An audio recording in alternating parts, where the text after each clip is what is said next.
معراج کا واقعہ کیا ہے، کب پیش آیا، پہلے اتنا سمجھ لیں۔ یہ سب ہمارے لیے اللہ نے کیا کہ دیکھو تم پر حالات کبھی بھی آئیں تو حضور کو دیکھ لیں، اس پرسنالٹی کو دیکھنا، تم ہمیشہ آج سے تمہیں صبر ملے گا اور تمہیں حوصلہ ملے گا۔ کسی کو کوئی مقام جب ملتا ہے تو اس کے پیچھے آپ تہہ میں جائیں گے تو بہت سے اسباب ہوتے ہیں، تب جا کے مقام ملتا ہے۔ حضرات صحابہ کے سلسلے میں آتا ہے کہ ان کو اللہ نے اتنا بڑا مقام یوں ہی نہیں دیا، پہلے ان سے قربانیاں لی، گھر چھوڑ دیا، وطن چھوڑ دیا، بیوی بچوں کو چھوڑ دیا، جہاں حضور نے بھیج دیا وہیں چلے گئے، وہیں رہے، وہیں ختم ہوئے، وہیں مدفن بنا ان کا۔ ثم دنا فتدلى فكان قاب قوسين او ادنى فاوحى الى عبده ما اوحى۔ وہ پورا قرآن میں واقعہ اللہ نے رکھا ہے، پھر اللہ نے اپنے پاس آنا ہے۔ یہ خدا اس سفر کو معراج کا سفر کہتے ہیں۔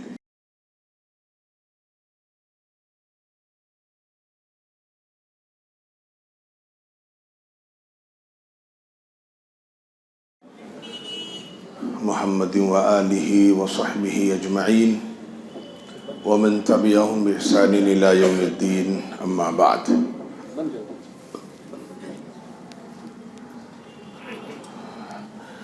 اعوذ باللہ من الشیطان الرجیم، بسم اللہ الرحمن الرحیم۔ سبحان الذي أسرى بعبده ليلا من المسجد الحرام إلى المسجد الأقصى الذي باركنا حوله لنريه من آياتنا إنه هو السميع البصير، صدق الله العظيم۔ رب اشرح لي صدري ويسر لي أمري، سبحانك لا علم لنا إلا ما علمتنا إنك أنت العليم الحكيم۔ سبحان ربك رب العزة عما يصفون وسلام على المرسلين والحمد لله رب العالمين۔ قابل احترام بزرگوں اور میرے عزیز دوستوں، یہ مہینہ اسلامی سال کا جو مہینہ چل رہا ہے اس کا رجب نام ہے۔ رجب کا مہینہ ہمارے یہاں کئی حیثیتوں سے بہت مشہور ہے۔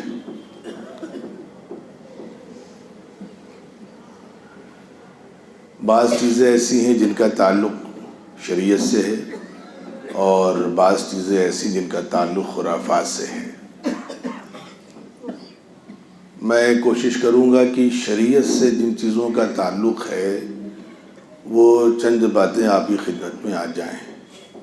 پہلی چیز تو یہ ہے کہ رجب کا مہینہ اور اس کے بعد پھر شعبان کا مہینہ اور شعبان کے بعد پھر رمضان شریف کا مہینہ آتا ہے، یہ ترتیب ہے۔ چنانچہ اللہ کو تو قیامت تک کی جتنی بھی چیزیں آنے والی ہیں سب کا علم ہے، علم یقین ہے۔ اسی لیے اللہ رب العزت کو یہ بھی معلوم تھا کہ اس دور میں کچھ ہم جیسے گنہگار، غافل، ناقدر لوگ پیدا ہوں گے۔ چنانچہ اللہ رب العزت نے حضور پاک علیہ الصلاۃ والسلام کے ذریعے اس مہینے کے حوالے سے ایک دعا سکھلائی کہ جب یہ مہینہ آ جائے تو مسلمانوں کو یہ دعا پڑھنی چاہیے۔ اچھا، ہم یہ سمجھتے ہیں کہ صرف دعا پڑھنی ہے، دعا کا کوئی مطلب ہے، کچھ ترجمہ ہے۔ اب جب مطلب ہے تو صرف مطلب پڑھنا نہیں ہے، مطلب کا مطلب ہے اس پر عمل کرنا۔ چنانچہ پہلی چیز تو اس مہینے کی جو اصل اسلامی اس کا تصور ہے وہ یہ ہے کہ اس مہینے سے ہی رمضان شریف کی آپ تیاریاں شروع کر دیں۔ یہ اس کا ایک خاص پیغام ہے۔ حضور پاک علیہ الصلوۃ والسلام نے دعا سکھلائی، دعا ہم نے پڑھی تھی آج سے قریب 25 روز پہلے، آج 25 تاریخ رجب کی۔ اللہم بارک لنا فیما رجب و شعبان و بلغنا الی رمضان۔ اللہ رجب کا مہینہ اور اس کے بعد جو مہینہ شعبان کا ہے اس میں ہمارے لیے خیر و برکتیں مقدر فرما اور ہمیں رمضان شریف تک بعافیت پہنچا۔ تو پہلی جو اس مہینے کی خصوصیت ہے میرے عزیزوں وہ یہ ہے کہ ہم بہرکیف ابھی سے رمضان شریف کی تیاریوں میں لگ جائیں۔ اب جب رمضان شریف کا موقع آئے گا تو اس حوالے سے میں باتیں عرض کروں گا، لیکن چونکہ آج ایک بات اور کچھ اضافی طور پر آپ حضرات کی خدمت میں رکھنی، اس لیے میں اس مضمون کو یہیں مختصر کر رہا ہوں، یہ کہتے ہوئے کہ ہمارے یہاں اللہ تعالیٰ معاف کرے، ہم دوغلے لوگ ہیں، جہاں اپنے مطلب کی چیزیں ہوتی ہیں وہاں ہمارا رویہ بہت اچھا ہوتا ہے، اور جہاں بظاہر ہمیں مطلب نظر نہیں آتا وہاں ہمارا رویہ بدل جاتا ہے۔ رمضان شریف کا مہینہ، اس کی مثال علماء نے یہ دی جیسے کہ مہمان، تو مہمان جب گھر میں آتا ہے تو شریف لوگوں کا سلوک اور ان کا انداز یہ رہتا ہے کہ مہمان کے آنے سے پہلے ہی اس کی ساری تیاریاں کر لی جائیں، کھانے کے ناشتے کے جو انتظامات ہیں پہلے ہی کر لیے جائیں، تاکہ مہمان جب آئے تو اس کے ساتھ ہم کچھ وقت بتا سکیں، کچھ اس کی وقت دے کر کے اس کی دلجوئی کر سکیں۔ یہ ایک طریقہ ہوتا ہے، یہی طریقہ بہتر بھی ہے، چنانچہ رمضان کی تیاری پہلے کر لی جائے تاکہ جب رمضان شریف آئیں تو ہم رمضان سے پورا فائدہ اٹھا سکیں اور اس مہمان کا صحیح معنی میں استقبال کر سکیں۔ اللہ حفاظت فرمائے، رمضان آتے بھی ہیں اور چلے بھی جاتے ہیں، ہم تیاری بھی نہیں کر پاتے۔ خیر یہ الگ پہلو تھا، اب اللہ تعالیٰ بعد میں توفیق دیں گے جو اس حوالے سے باتیں رکھوں گا۔ اس مہینے کی ایک دوسری خصوصیت، اس کو آپ کے سامنے رکھنا بہت ضروری ہے، گرچہ اس سلسلے میں اختلافات ہیں لیکن اس کے باوجود صورتحال ہمارے یہاں بڑی نازک ہو رہی ہے۔ ایک مسئلہ میرے عزیزو یہ بھی ہے کہ اسی مہینے میں حضور پاک علیہ الصلاۃ والسلام کی زندگی کا ایک بہت بڑا واقعہ پیش آیا، بہت عظیم واقعہ، بلکہ واقعہ نہیں اس کو معجزہ کہیں گے۔ گرچہ اختلافات ہیں اپنی جگہ کہ یہ تاریخ کون سی تھی، اس میں علماء میں اختلافات ہیں۔ بعض علماء کی رائے ہے کہ رجب کے مہینے کی 27ویں تاریخ تھی، یہ علماء کی اپنی اپنی رائے ہیں۔ ہمیں اختلافی چیزوں میں نہیں جانا ہے، ہمیں جو نفس مسئلہ ہے اس پر جانا ہے، اور وہ جو سب سے بڑا واقعہ حضور پاک علیہ الصلاۃ والسلام کی زندگی کا ہے وہ یہ ہے کہ اسی مہینے معراج کا سفر بھی پیش آیا، معراج کا واقعہ بھی پیش آیا حضور پاک علیہ الصلاۃ والسلام کے ساتھ۔ اب معراج کے حوالے سے امت کے سامنے باتیں رکھنی اس لیے ضروری ہے کہ اس کا تعلق ہمارے عقیدے سے ہے، حضور پاک علیہ الصلاۃ والسلام کی عظیم شخصیت سے، ہمارے عقیدے سے ہے۔ ابھی اللہ کا شکر ہے کہ کانپور میں گزشتہ مہینے گیا تھا، جاجمئو میں ایک بڑی مسجد ہے، اس کا نام مکہ مسجد ہے، تو وہاں ایک تنظیم میں مجھے بڑی خوشی ہوئی، اس تنظیم نے مجھے بلایا تھا، اور وہ بات اس لیے رکھ رہا ہوں کہ یہ کام ہر جگہ کرنے والا ہے اور اس کام کی ہر جگہ ضرورت ہے۔ وہ لوگ کرتے کیا ہے کہ نوجوانوں کو جوڑتے ہیں اور نوجوانوں پر محنت کرتے ہیں۔ ایتھکس فار یوتھ ان کا اپنا ایک نام ہے، اور مجھے بہت خوشی ہوئی اور بہت اچھا لگا اور سیکھا میں نے کہ اس کام کی ضرورت ہے۔ نوجوانوں کے گروپ بنا رکھے ہیں اور ان کو مہینے میں ایک دن بلاتے ہیں، پھر کسی عالم کو بلاتے ہیں، اس سے بیان کرواتے ہیں، پھر سوال و جواب کا سیشن چلتا ہے۔ اس میں کچھ سوالات بچوں سے کیے جاتے ہیں، کچھ بچوں کو اجازت دی جاتی ہے آپ سوالات کریں، پھر وہ لوگ اور ترتیب بناتے ہیں کہ 2-3 مہینے میں ان کا ایک پکنک ٹور لے جاتے ہیں، 2 دن کا 3 دن کا، جب چھٹیاں آتی ہیں، اور وہاں پھر بات کر لیتے ہیں کسی ایسے والے لوگوں سے جن کے پاس انتظامات ہیں، پھر وہاں وہ پورا ایک ٹریننگ سیشن ہوتا ہے 2 دن کا 3 دن کا، اور اس سے بہت تبدیلی آتی ہے۔ تو خیر وہاں ایک سوال جب ہوا تو مجھے بڑی حیرت ہوئی کہ میں بڑی غلط فہمی میں ہوں۔ ابھی ہم سمجھ رہے ہیں کہ ہماری نوجوان نسل ماشاءاللہ سے ہر اعتبار سے بہت مضبوط ہے، لیکن نہ، ابھی بہت پیچھے ہے ہماری نوجوان نسل۔ نوجوان نسل، وہ اس کو ہم نوجوان نسل نہ کہیں تو شاید ہمیں اس کی قدر و قیمت کا اندازہ ہو۔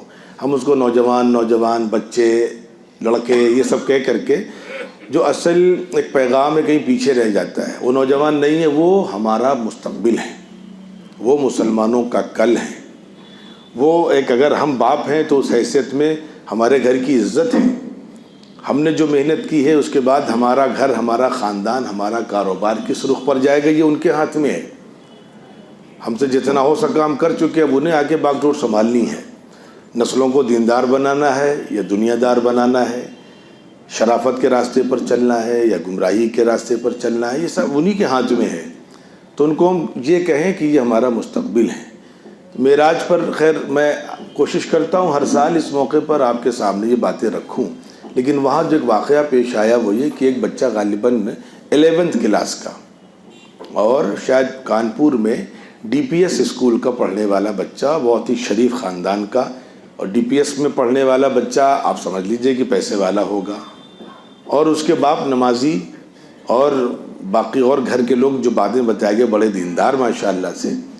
تو یہ ہوا کہ وہ جب سوالات کا ایک سیشن چلا تو ادھر سے کسی نے سوال کیا کہ بھئی وہ کرتے بھی ہیں 100 روپے کا انعام، 200 روپے کا، بہت اچھا لگا مجھے کہ بھئی یہ پہلے کتابچہ دے دیتے ہیں آپ کو بچوں کو کہ آپ اس مہینے میں اتنے سوالات، پھر وہیں آن اسپاٹ سوال کرتے ہیں اور ایک سوال پہ 100 روپے، 2 بچوں نے جواب دیا، سب کو 100 روپے۔ یہ ایک اچھی ترتیب مجھے لگی، پیسے والے جو پیسہ خرچ کر رہے ہیں ان کو شوق دلانا کہ بچے اسی بہانے کم از کم چیزوں کو یاد کریں۔ تو اس میں ایک سوال آیا کہ صحابی کسے کہتے ہیں؟ اب آپ سمجھیے کہ یہ کوئی بہت بڑا سوال تو نہیں تھا، صحابی کسے کہتے ہیں؟ تو اس میں ایک بچے کو کھڑا کہ بیٹا آپ جواب دیجئے۔ اس بچے کو نہیں معلوم تھا صحابی کسے کہتے ہیں۔ انٹر فرسٹ ایئر کا بچہ ہے۔ انٹر فرسٹ ایئر مینس کہ بچہ پڑھے لکھے گھرانے کا ہے، وہ بچہ پڑھا لکھا ہے۔ یہ سوال کسی لائن کی تعلیم ہو، اور بعد میں پتہ چلا کہ دیندار گھرانے کا بچہ ہے، تو مجھے بڑی حیرت ہوئی کہ مطلب ابھی ہم بہت پیچھے ہیں۔ وہاں میرے ذہن میں آیا کہ میں یہ کام کبھی اللہ نے توفیق دی تو لکھنؤ بھی رکھوں گا کہ بھئی آپ لوگ بھی یہاں شروع کریں، اور ان بچوں کو اگر ہم سنبھال لے گئے تو انشاءاللہ یہ کوئی چھوٹا موٹا کام نہیں، یہ بہت بڑا کام ہے۔ آگے انہیں ہی حالات کو فیس کرنا ہے، انہیں ہی جواب دینا ہے، انہیں ہی خود مطمئن ہونا ہے، دوسروں کو مطمئن کرنا ہے، انہیں ہی مقابلہ کرنا ہے۔ تو اس مقابلے کے لیے ان کے پاس 2 ہتھیار بہت ضروری ہیں، ایک ایمان کا، ایک تعلیم کا۔ یہ 2 طاقتیں ان کے پاس رہیں گی تو انشاءاللہ اگلی نسل کامیاب ہو جائے گی، اور اس میں ہم بھی کسی حد تک کامیاب ہو جائیں گے انشاءاللہ العزیز۔ تو میرے ذہن میں خیال آیا کہ ابھی ہم کو بہت چھوٹی چھوٹی باتیں کرنی چاہیے۔ پھر میں وہاں سے واپس آیا تو آپ یقین جانیے کہ ایک جگہ درس تھا، تو میں نے وہاں بالکل ابتدائی باتیں کری، بالکل ابتدائی توحید پر بات کی کہ اللہ کیسے ہم سمجھیں کہ اللہ ہے، پھر یہ کیسے سمجھیں کہ اللہ ایک ہی ہے، پھر یہ کیسے سمجھیں کہ اللہ سے پہلے کچھ نہیں ہے۔ بچے سوال کرتے اللہ سے پہلے کیا تھا، اس کا جواب دیں، بہت ابتدائی باتیں۔ خیر اللہ توفیق دیں گے تو سلسلے ہم آگے آپ کی خدمت میں رکھیں گے۔ انہی بنیادوں میں سے ہمارے ایمان و عقیدے کی ایک بنیاد سفر معراج بھی ہے، جس کا تعلق اس مہینے سے ہے۔ چند موٹی موٹی باتیں میں پہلے بالکل اکیڈمک انداز میں رکھ دوں، اور آپ حضرات سے گزارش کروں گا کہ اپنے بچوں کو ایسے موقعوں پر گھر میں بٹھا کر کے ان کے سامنے آپ خود یہ موٹی موٹی باتیں کریں۔ اور ایک پریشانی اور اس دور میں دیکھیے، اصل میں ایسا ہے کہ دور کے اعتبار سے اگر ہم ساتھ نہیں چلیں گے تو ہم کامیاب نہیں ہو پائیں گے۔ ابھی 4-5 روز پہلے ایک حکیم اجمل صاحب تھے مرحوم، مسیح الملک ان کا نام تھا، اور جو لوگ میڈیکل سائنس کی دنیا کے ہیں، فن طب کی دنیا کے ہیں، ان سے واقف ہیں، وہ جانتے ہیں۔ ان کا ایک جملہ تھا کہ جب بچوں کو پڑھاتے تھے وہ کہتے تھے یاد رکھو، اگر تم نے یونانی سسٹم کو، یونانی میڈیسینس کو اور یونانی پیتھولوجی کہہ لیجئے اس کو، اگر تم حالات کے اعتبار سے نہیں چینج کرو گے تو پیچھے رہ جاؤ گے۔ اب اتنا کہاں لوگوں کے پاس ٹائم ہے کہ وہ جوشینہ پئیں گے، کاڑھا پئیں گے، بھپارا لیں گے، اور بہت فاسٹ لائف ہے، کھانا کھانے کی بیچاروں کے پاس فرصت نہیں، ارگر برگر کھا کر وقت گزار رہے ہیں، مجبوری ہے۔ ابھی یہاں ہے، کل کانپور پہنچنا ہے، پرسوں گورکھپور پہنچنا ہے، پھر الہ آباد پہنچنا ہے، پھر بنارس پہنچنا ہے۔ عجب روٹین لائف ہے۔ پرانے دور کے اب وہ اتنے پاس فرصتیں لوگوں کے پاس نہیں ہیں، تو اگر اس اعتبار سے ہم چیزوں کو چینج کریں، قدم سے قدم ملا کر چلیں گے۔ اب آپ دیکھیے، اب اتنے دنوں بعد یونانی میڈیسین میں ٹیبلٹس آئی ہیں، اب بہت دنوں بعد، 4-5 سال پہلے، انہیں بہت پہلے آ جانی چاہیے تھی۔ خیر وہ ایک الگ پہلو ہے۔ تو نئی نسل نئے دور سے متاثر ہے۔ آپ اس کو بحیثیت باپ کے کوئی بات سمجھائیں گے، وہ خاموشی سے بحیثیت بیٹے کے سن لے گا، لیکن آپ کی ذمہ داری ہے کہ اس نے صرف سنا ہے یا اس نے واقعتاً اس کو سمجھا ہے، دل میں اتارا ہے کہ بس میں چونکہ باپ ہوں، وہ بیٹا ہے، تو میں نے جو کہا ہاں ہوں کر کے خاموش ہو گیا؟ نہیں، آپ سے بعد میں اس سے سوالات بھی کرنے ہیں کہ اس بچے نے اس کو ٹھیک سے سمجھا ہے یا نہیں سمجھا ہے۔ اور یہ جو بچہ ہے یہاں پر سمجھیے گا، یہ سائنس زدہ بچہ ہے۔ سائنس کی روشنی میں اگر آپ نئی نسل کو چیزیں سمجھائیں گے تو انشاءاللہ ان کو چیزیں سمجھنی آسان ہیں، اور سائنس کی روشنی میں نہیں سمجھائیں گے تو اللہ تعالیٰ معاف کرے، ہو سکتا ہو کہ وہ چیز سن تو لیں، یاد بھی کر لیں، لیکن دل کی اس گہرائی تک وہ چیز نہ بیٹھے جہاں تک ہمیں بٹھانی ہے۔ تو معراج کے حوالے سے بہت سے لوگ مذاق اڑاتے ہیں غیر مسلم حضور پاک علیہ الصلوۃ والسلام کے سفر کا۔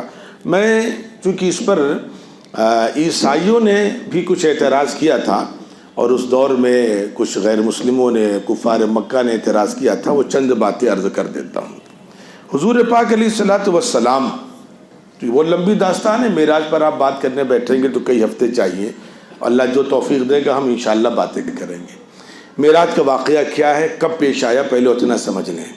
حضور پاک علیہ الصلوۃ والسلام کی مکی زندگی ہے، شروع سے زندگی میں مجاہدے ہیں، آزمائشیں ہیں، یہ سب ہمارے لیے اللہ نے کیا ہے کہ دیکھو تم پر حالات کبھی بھی آئیں تو حضور کو دیکھ لینا، اس پرسنالٹی کو دیکھنا، تم ہمیشہ وہاں سے تمہیں صبر ملے گا اور تمہیں حوصلہ ملے گا، تم کبھی نروس نہیں ہوگے، مایوس نہیں ہوگے، خدا کی طاقت پر تمہارا ایمان آئے گا۔ اور اس موقع پر میں بار بار کہہ رہا ہوں کہ ہمیں بچوں کے سامنے وہ چیزیں نکال کر کے رکھنی ہے کہ اللہ بہت عظیم ہے، اللہ بہت طاقتور ہے، تاکہ بچے خوف زدہ نہ ہو جائیں، دہشت زدہ نہ ہو جائیں، موت کے سلسلے میں خوف زدہ نہ ہو۔ نہیں، موت اللہ کے پاس ہے، زندگی اللہ کے پاس ہے۔ اس انداز سے قرآن سے نمونے بچوں کے سامنے لا کر کے رکھنے ہیں۔ اللہ توفیق دیں گے تو میں اس مضمون کو الگ رکھوں گا کبھی، لیکن ابھی کہ ایک عجیب و غریب اللہ کے رسول کی شخصیت ہے کہ دنیا میں ایسی شخصیت نظر نہیں آتی ہے۔ کسی کو کوئی مقام جب ملتا ہے تو اس کے پیچھے آپ تہہ میں جائیں گے تو بہت سے اسباب ہوتے ہیں، تب جا کے مقام ملتا ہے۔ حضرات صحابہ کے سلسلے میں آتا ہے کہ ان کو اللہ نے اتنا بڑا مقام یوں ہی نہیں دیا، پہلے اسے قربانیاں لیں، گھر چھوڑ دیا، وطن چھوڑ دیا، بیوی بچوں کو چھوڑ دیا، جہاں حضور نے بھیج دیا وہیں چلے گئے، وہیں رہے، وہیں ختم ہوئے، وہیں مدفن بنا ان کا۔ جو حضور نے کہا کر کے دکھلا دیا۔ صدیق اکبر رضی اللہ تعالیٰ عنہ کا تو واقع سب کچھ لا کر کے آپ کی خدمت میں رکھ دیا۔ صدیق کے لیے ہے اللہ کا رسول بس، یہ ساری چیزیں، تو تب جا کے یہ مقام ملا۔ تو حضور پاک علیہ الصلوۃ والسلام سے اللہ نے بڑی قربانیاں لیں پہلے۔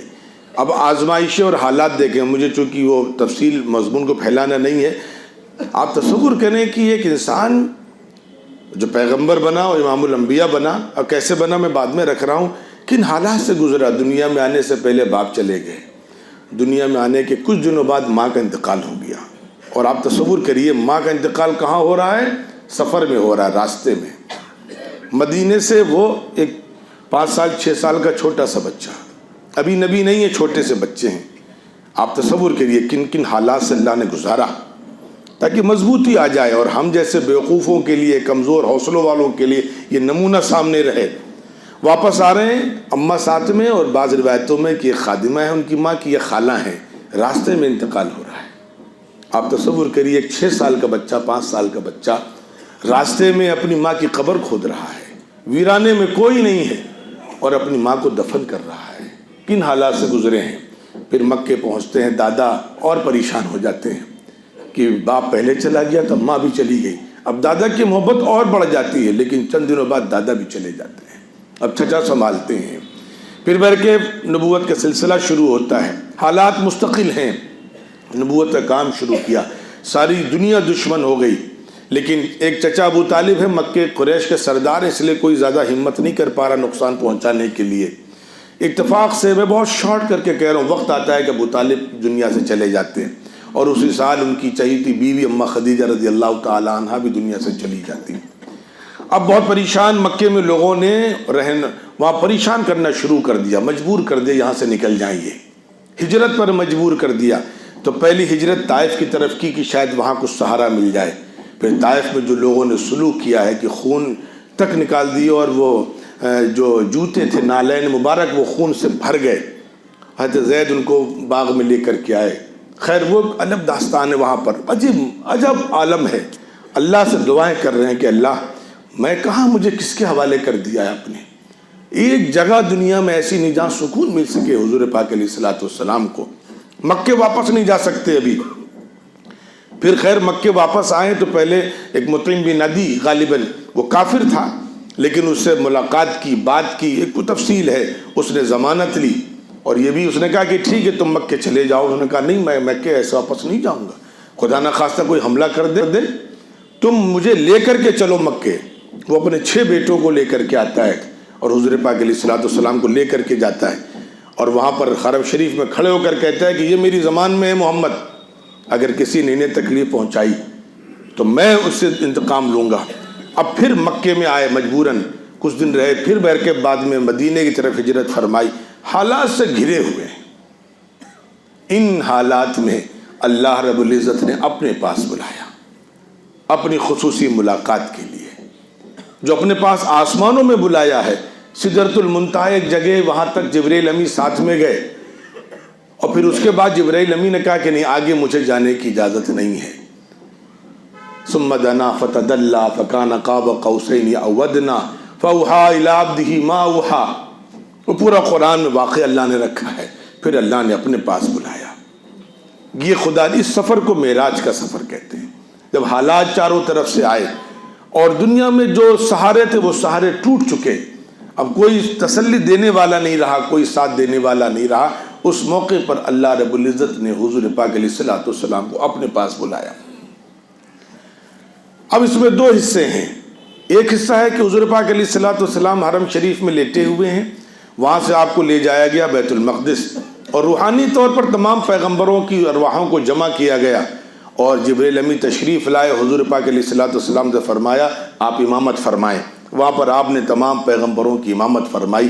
وہیں سے آپ کو لقب ملا امام الانبیاء. اس سفر کو اسرا کہتے ہیں ہمارے یہاں. حرم شریف سے بیت المقدس تک کا جو سفر ہے اس کو اسرا کہتے ہیں. وہاں سے امامت کے بعد جب اللہ سے ملاقات کے لیے دوسرا سفر شروع ہوا اس کو معراج کہتے ہیں. اور لاکھوں سال کا سفر اللہ کے رسول صلی اللہ علیہ وسلم کو اللہ نے لمحوں میں طے کرایا اور اس زمین کے نظام کو اللہ نے وہیں پر روک دیا. اب سائنسی اعتبار سے اس کو میں کیا سمجھاؤں، لیکن عیسائیوں نے جو اعتراض کیا تھا اس کا جواب دے رہا ہوں. اس کا جواب میرے عزیزو یہ ہے، یہ خدا کی طاقت ہے کہ دنیا کا نظام کسی کے لیے رک جاتا ہے اور دنیا کا نظام کسی کے لیے چلتا رہتا ہے. میں ایک مثال دے رہا ہوں، اس کے ذریعے اللہ کرے بات سمجھ میں آئے. ہم جمعے کو سورہ کہف پڑھتے ہیں اور اس کے لیے حکم بھی ہے، اس کی بڑی فضیلتیں ہیں. اصحاب کہف کا واقعہ اس میں ہے. اب آپ نے پڑھا ہوگا، چند نوجوان تھے اور ظالم بادشاہ تھا، کافر تھا اور وہ بزد تھا. ان سے ایمان خریدنے کے لیے، وہ اپنا ایمان بیچنے کے لیے تیار نہیں ہوتے ہیں. وہ چند نوجوان وہاں سے ظالم بادشاہ کے ظلم سے بچنے کے لیے مشورہ کر کے وہاں سے فرار ہو جاتے ہیں. راستے میں ایک پہاڑ ملتا ہے، وہاں ایک غار میں جا کر کے سو جاتے ہیں. یہ پورا واقعہ سنا، لیکن میں اس کو ریلیٹ کر رہا ہوں معراج کے سفر سے اور یہاں سے. اب وہاں پر وہ سوتے رہتے ہیں اور تقریباً 300 سال تک سوتے رہتے ہیں. یہ میں قرآن کی باتیں کر رہا ہوں. میں الف لیلا کی کہانی نہیں سنا رہا ہوں، اور اس لیے دونوں باتیں ریلیٹ کر رہا ہوں تاکہ اس کا تعلق ہمارے ایمان عقیدے سے ہے. اور جن عیسائیوں نے اعتراض کیا ان کو بھی جواب دے رہا ہوں. وہاں سے 300 سال تک سوتے رہے، بغیر کھلائے، بغیر پلائے، بغیر جگائے، بغیر کسی بیماری کے اللہ نے ان کو صحت مند رکھا اور سلایا. اب ایک بات جو آپ سے کہنے جا رہا ہوں، قرآن میں اور بہت سے ہمارے پاس دلیلیں ہیں، لیکن ایک بات کہنے جا رہا ہوں کہ 300 سال کے بعد وہ اٹھے، اللہ نے اٹھایا. پھر شہر جاتے ہیں، پھر وہ راز کھل جاتا ہے، پھر شہر کے لوگ ان کے لینے کے لیے آتے ہیں. وہ کہتے ہیں کہ نہیں ہم کل آئیں گے، اور رات کو اللہ سب کو موت دے دیتے ہیں اور وہ سب ان کا انتقال ہو جاتا ہے. وہیں پر ان کی ایک قبر، وہیں ان کا مدفن ہو جاتا ہے. سوال یہ ہے کہ 300 سال تک سوتے رہے اور 300 سال تک وہی صحت رہی جس صحت میں سوئے تھے. جو جوانی تھی اسی جوانی میں، جو عمر تھی اسی عمر میں رہے. ان کے کسی کے بھتیجے تھے، کسی کے وہ پوتے، دل پوتے، نگڑ پوتے تک ہو گئے. ان کے لیے دنیا کے نظام کو اللہ نے ٹھہرا دیا. دنیا کا نظام دوسروں کے لیے چینج ہوتا رہا، دوسروں کی عمریں بڑھتی رہیں. 300 سال میں ان کے ساتھ کے لوگ اس وقت بوڑھے ہو چکے تھے، ناتی در ناتی اوپر ناتی کہاں تک پہنچ چکے تھے، لیکن ان کو اللہ نے جوان رکھا. اگر اصحاب کہف کے لیے اللہ دنیا کے نظام کو روک سکتا ہے تو پیغمبر کے لیے دنیا کے نظام کو روک کر کے پیغمبر کو اپنے پاس اللہ بلا لے، اس کی طاقت سے کیا بعید ہے، کیا مشکل اللہ کے لیے ہے. تو بہرکیف ہمیں اپنی نوجوان نسل کو یہ چیزیں بتلانی ہیں کہ اللہ کے رسول صلی اللہ علیہ وسلم کے لیے سارے واقعات ہوئے۔ یہ ایک چھوٹی سی میں نے معراج کی داستان رکھی، اللہ توفیق دیں گے اس کو تفصیل سے، پھر معراج میں کیا کیا ہوا، اللہ نے کیا کیا ہمیں تحفے بھجوائے وہاں سے، اور بیچ میں کیسے کیسے سوالات آئے، وہ ساری چیزیں انشاءاللہ اگلے ہفتے رکھوں گا۔ میرے پاس